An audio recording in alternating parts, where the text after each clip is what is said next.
नमस्कार मित्रांनो, स्वागत आहे तुमचं माझ्या यूट्यूब चॅनलवरती ज्याचं नाव आहे मास्टर टेक कोडिंग। या व्हिडिओमध्ये आपण बघणार आहे की इनपुट आउटपुट फंक्शन्स कुठले कुठले आहेत। ओके, चला तर स्टार्ट करूया। मग आता इनपुट आउटपुट फंक्शन मध्ये आपण पहिला फंक्शन बघणार आहे प्रिंटएफ आणि स्कॅनएफ फंक्शन। बघा, प्रिंटएफ फंक्शन कशासाठी यूज करतोय तर एखादा मेसेज किंवा एखाद्या व्हेरिएबल मधली जर तुम्हाला व्हॅल्यू जर काय करायचं असेल, प्रिंट करायचं असेल तर आपण कशाचा यूज करतोय, प्रिंटएफ फंक्शनचा यूज करतो। आणि स्कॅनएफ फंक्शन कशासाठी यूज करतोय तर एखादी व्हॅल्यू जर युजरकडनं एंटर करून घ्यायचं असेल, म्हणजे इनपुट करून घ्यायचं असेल आणि स्टोअर करून ठेवायचं असेल तर आपण कशाचा यूज करतोय, स्कॅनएफ फंक्शनचा यूज करतोय। चला तर आपण प्रॅक्टिकली बघूया। आता एक प्रोग्राम बघूया, काय हो, hash include stdio.h int main.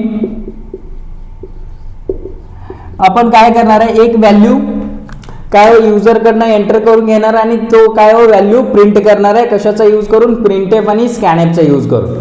मग आता एक व्हॅल्यू युजरकडनं एंटर करून घ्यायचं असेल तर आपल्याला एन लागणार। ओके, मग आता बघा, युजर कधी एंटर करणार व्हॅल्यू, ज्यावेळी त्याला एखादा मेसेज शो होईल त्यावेळी। मग आता एखादा मेसेज जर आपल्याला काय करायचं असेल, शो करायचं असेल तर आपण कशाचा यूज करतोय, प्रिंटएफ फंक्शनचा यूज करतोय।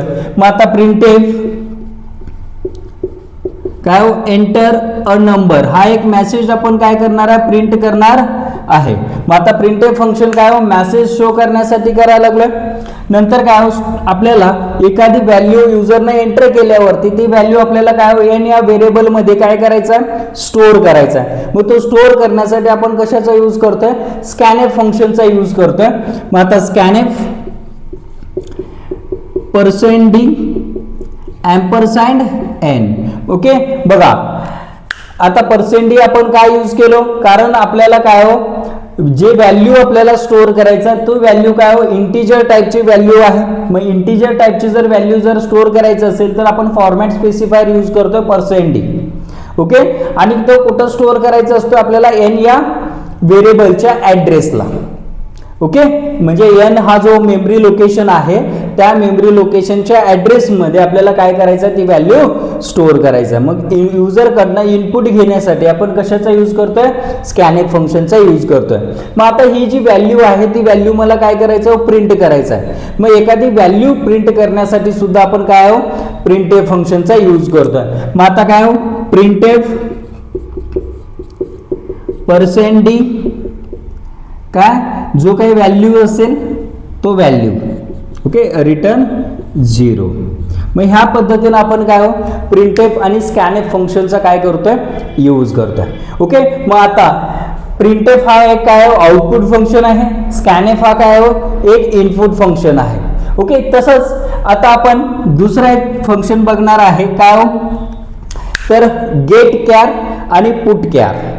ओके, मग आता गेट कॅर आणि पुट कॅर हे काय आहेत बघा। गेट कॅर हा जो फंक्शन आहे तो फंक्शन काय करतोय, एक सिंगल कॅरेक्टर काय करतोय, युजरकडनं इनपुट करून घेतो। आणि पुट कॅर जो आहे तो काय करतोय की एक सिंगल कॅरेक्टर काय करतो, प्रिंट करतो। मग आता आपण प्रोग्राम बघूया कशा पद्धतीने गेट कॅर आणि पुट कॅर यूज करायचा आहे। मग hash include stdio.h int main. मग आता गेट कॅर जो फंक्शन आहे तो फंक्शन कशासाठी यूज करतो, एक सिंगल कॅरेक्टर घेण्यासाठी। मग आता एक व्हेरिएबल आपल्याला काय करायचं आहे, क्रिएट करायचा आहे कॅरेक्टरचा। मी आता ch नावाचा एक व्हेरिएबल क्रिएट करतोय कॅरेक्टर टाइपचा। मग आता एक मेसेज मी प्रिंट करतोय, काय printf enter a character. Okay, and आता आपल्याला काय गेट कॅर नावाचा एक फंक्शन आहे, तो गेट कॅर नावाचा फंक्शन काय करतोय, एक सिंगल कॅरेक्टर काय करून घेतोय, इनपुट करून घेतोय। कशा पद्धतीने बघा, ch equal to get char नावाचा फंक्शन।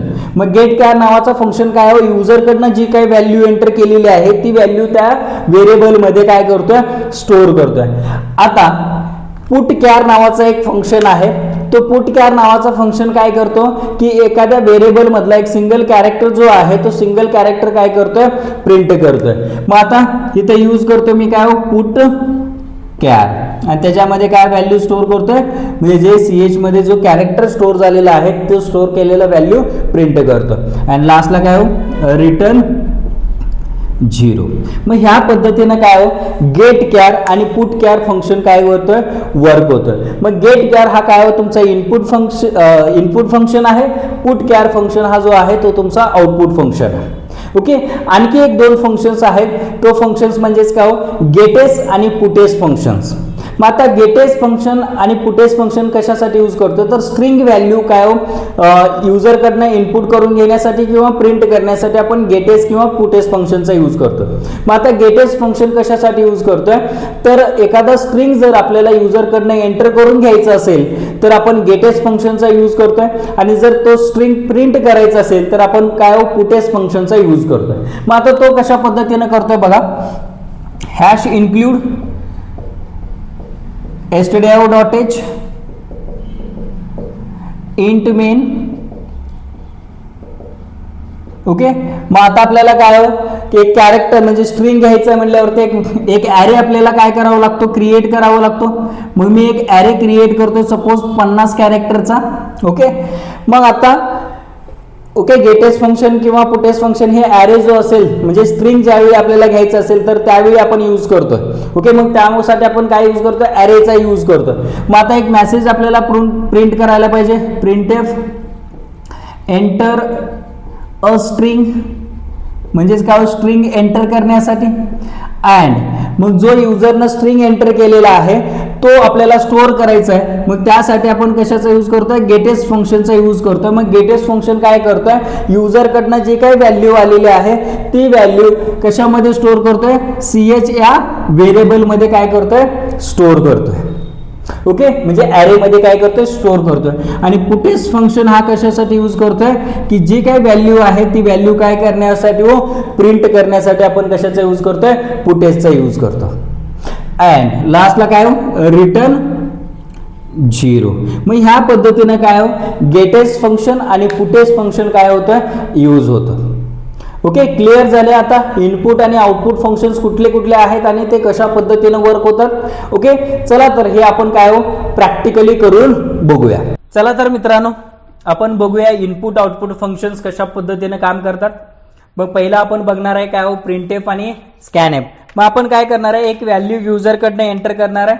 मग युजर कधी एंटर करणार आहे, एखादा मेसेज त्याला दिसल्यावरती. मग मेसेज प्रिंट करण्यासाठी आपण कशाचा यूज करतोय, प्रिंटएफ फंक्शनचा यूज करतोय. मग प्रिंटएफ एंटर अ नंबर. मग एखादा मेसेज प्रिंट करण्यासाठी आपण कशाचा यूज करतोय, प्रिंटएफ फंक्शनचा यूज करतोय. आता युजरने एखादा नंबर एंटर केला असेल तो काय करायचा, आपल्याला स्टोअर करायचा आहे. मग तो स्टोअर करण्यासाठी आपण कशाचा यूज करतोय, स्कॅनएफ फंक्शनचा यूज करतोय. मग स्कॅनएफ मध्ये कुठल्या टाईपची व्हॅल्यू स्टोअर करणार आहे आपण, इंटिजर टाईपचा. मग %d कुठं स्टोअर करायचा आहे, की जो n हा व्हेरिएबल आहे, म्हणजे n हा काय आहे, एखाद्या मेमरी लोकेशनचं नाव आहे, बरोबर आहे. मग त्या मेमरी लोकेशनच्या ऍड्रेसला आपल्याला काय करायचं, ती व्हॅल्यू स्टोअर करायचा. मग युजरकडनं इनपुट घेण्यासाठी आपण स्कॅनएफ फंक्शनचा यूज करतोय आणि ती व्हॅल्यू आपल्याला काय करायचं, आता प्रिंट करायचं त्या व्हेरिएबल मधले. मग त्या व्हेरिएबल मधली व्हॅल्यू प्रिंट करण्यासाठी आपण कशाचा यूज करतोय, प्रिंटएफ फंक्शनचा यूज करतोय. मग प्रिंटएफ फंक्शन एखादा मेसेज प्रिंट करण्यासाठी आणि एखाद्या व्हेरिएबल मधली व्हॅल्यू प्रिंट करण्यासाठी आपण यूज करतोय. आणि स्कॅनएफ फंक्शन कशासाठी यूज करतोय, की युजरकडनं एखादी व्हॅल्यू जर आपल्याला इनपुट घ्यायचं असेल तर आपण कशाचा यूज करतोय, स्कॅनएफ फंक्शन. चला तर आपण हे रन करून बघूया.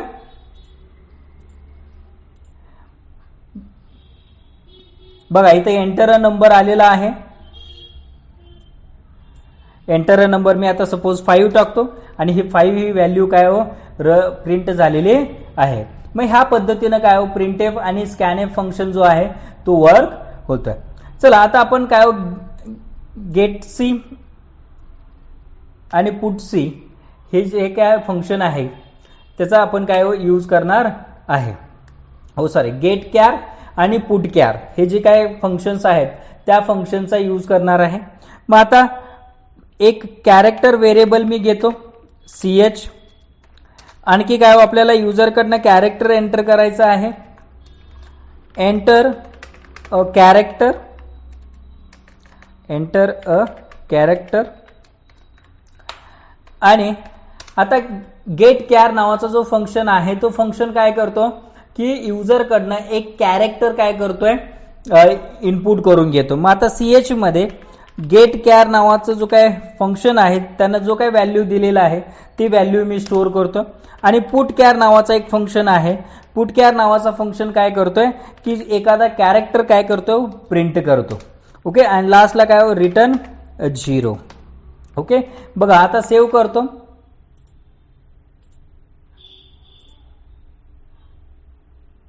आता तुमच्या समोर इथं दिसत असेल बघा एंटर अ कॅरेक्टर म्हणलेलं आहे.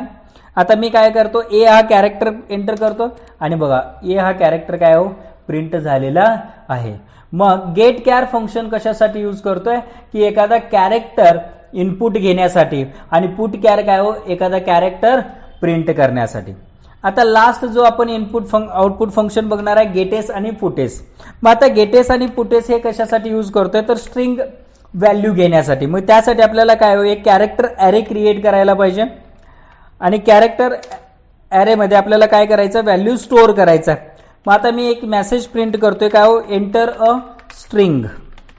Enter a string. मग आता स्ट्रिंग व्हॅल्यू एंटर करण्यासाठी म्हणजे इनपुट करून घेण्यासाठी गेटेस नावाचा एक काय फंक्शन आहे. तो फंक्शन काय हो डायरेक्टली त्या ॲरे मध्ये ती व्हॅल्यू स्टोअर करतो. आणि पुटेस नावाचा एक फंक्शन आहे तो काय करतो ती व्हॅल्यू प्रिंट करतो. आणि लास्टला काय हो रिटर्न 0. ओके. आता सेव्ह करतो. चला रन करून बघूया. बघा इथे एंटर अ स्ट्रिंग म्हणलं मी हॅलो वर्ल्ड हा काय हो मेसेज प्रिंट करतो. बघा तुम्हाला प्रिंट झालेला दिसतोय हॅलो वर्ल्ड. मग ह्या पद्धतीनं काय हो गेटेस आणि पुटेस फंक्शन वर्क करतोय. मग अशा पद्धतीनं आपण सगळे जे इनपुट आणि आउटपुट फंक्शन्स आहेत ते आपण बघितलेले आहेत. जर हा व्हिडिओ जर तुम्हाला आवडला असेल तर लाईक करा, शेअर करा आणि सबस्क्राईब करायला विसरू नका.